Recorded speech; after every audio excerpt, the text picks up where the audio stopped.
Not just in Europe, but across the United States, military analysts have been examining Ukrainian operations in Donetsk, where Russian forces attempted to establish control in critical settlements.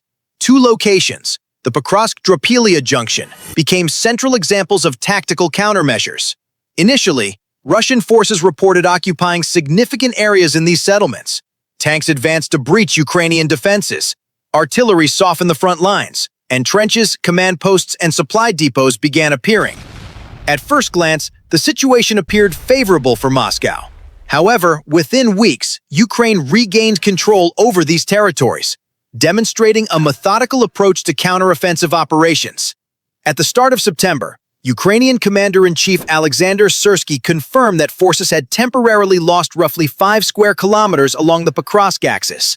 These losses were narrow protrusions formed by small Russian infiltrations along tree lines and open fields.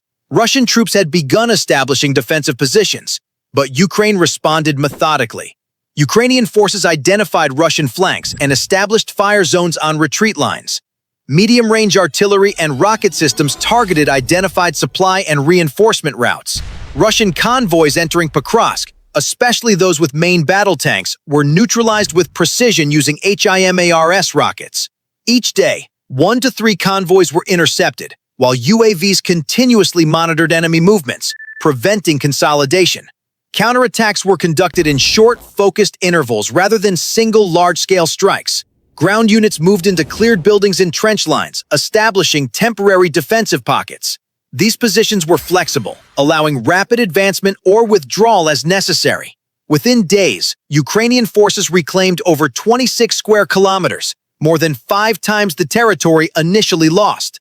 Reclaimed areas included elevations, road junctions, and observation points, strengthening both supply security and defensive operations. Commander Syrsky emphasized 2 principles behind Ukraine's success. Russian forces advanced in narrow infiltrations along multiple axes, and Ukrainian units responded individually to each threat rather than attempting a single overwhelming counterattack. The speed of recovery was critical, as responses were executed within hours, preventing minor protrusions from solidifying into sustained enemy positions. UAV reconnaissance operated continuously, while artillery strikes were applied in short, targeted intervals, ensuring that supply and reinforcement convoys remained under constant pressure. The Dobropillia axis followed a similar pattern. Russian forces had initially captured approximately 13.5 square kilometers through small-scale infiltrations along road junctions and field strips. Ukrainian forces countered this by surrounding the pocket, establishing fire zones along withdrawal routes, and clearing the interior systematically. Within a few days, roughly 25.5 square kilometers were recaptured. The reclaimed areas included key nodes connecting elevations and secondary supply routes, enabling improved observation and defensive coverage for subsequent operations. Continuous reconnaissance, precise fire coordination, and incremental ground advances were central to this counteroffensive. Rather than attempting single, overwhelming assaults, Ukraine neutralized enemy gains incrementally. Mine and IED clearing followed each advance, and flexible patrols maintained security without overcommitting resources. This created a pattern in which Russian advances were consistently disrupted and could not consolidate. Throughout September, Ukrainian forces repelled more than 350 Russian attacks in the Pokrovsk and Dobropillia sectors alone. Russian attempts to establish machine gun nests, mortar positions, and trench lines were continuously undermined by UAV tracking and artillery coordination. Rescue and reinforcement vehicles became high-priority targets, further disrupting enemy momentum. The repeated division of attacks into smaller components prevented Russian forces from achieving decisive breakthroughs, forcing them to operate at limited depth while spreading pressure horizontally. Electronic warfare and counter-UAV measures played a significant role. GPS jamming and communication disruptions occurred intermittently, allowing Ukrainian forces to re-establish targeting chains quickly. UAVs operating at low altitude with terrain masking detected enemy movements, while close-range jammers and hunter UAVs countered Russian UAV activity. This integration of reconnaissance, firepower, and electronic warfare maintained operational awareness and prevented minor Russian advances from becoming entrenched.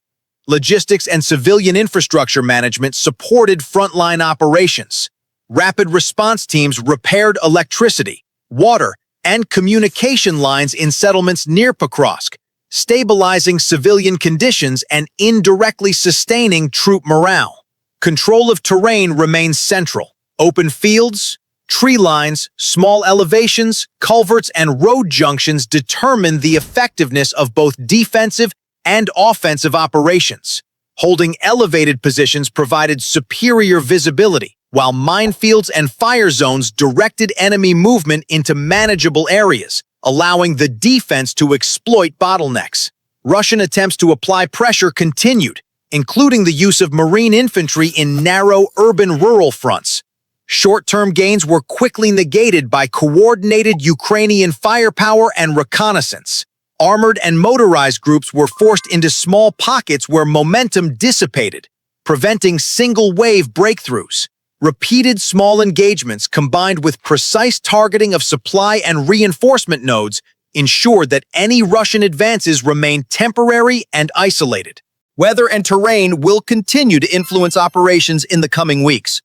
Rain and mud will reduce mobility for armored and motorized units, increasing the importance of UAV reconnaissance, artillery timing, and short engagement windows.